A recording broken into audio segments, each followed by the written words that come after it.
als subscriptors i subscriptores de la Gegantera de Capafonts. Aquest vídeo també és a part de València, també és una cosa que va passar el dissabte 26 d'octubre. I que el dissabte 26 d'octubre es celebrava a Santa Maria del Mar de Barcelona la ballada dels 600, que és una festa que fan cada any a l'octubre.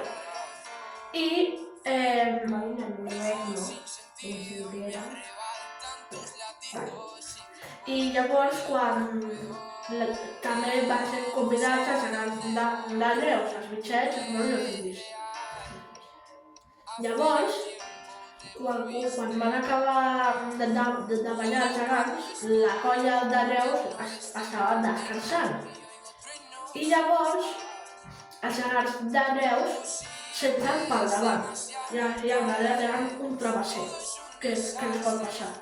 Doncs mana, un turista noruec o alemany, no sé com era, va posar el peu al gegant, el va aixecar i es va ensopegar amb el travesser, i llavors van agafar el noruec o alemany i el gegant indi es va quedar tirat i es va parar.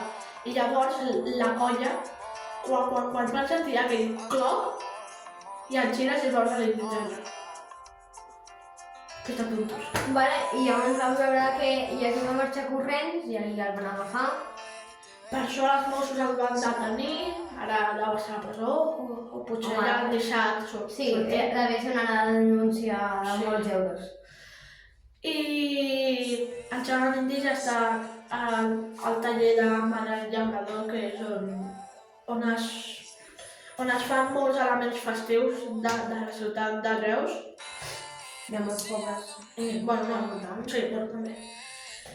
I esperem que l'ITI estigui acabat el millor possible abans, perquè ara ja sabem que fins Corpus no surten, però si tenen alguna sortida a algun poble o alguna cosa, i si conviden als indis, perquè estigui acabat. I així també perquè podran tornar a ballar amb la Índia. I després de tota aquesta història que us hem dit, donem molts ànims a la colla gegantera de Reus, Moltíssims. que sabem que estan patint un munt de xarxes socials dient notícies de que l'indi s'ha caigut, que l'han tancat, a Canal Reus també ho han dit, a l'Instagram, a Facebook, a Google, a tot. A YouTube també, o sigui, s'està esparcint per tot, per totes les xarxes. Pues esperem que la gegantera de Reus, que ja l'hem dit, hauria d'estar preparat el abans possible perquè pugui treballar amb la Índia i amb els seus amics gegants. Molts ànims, gegants de Reus.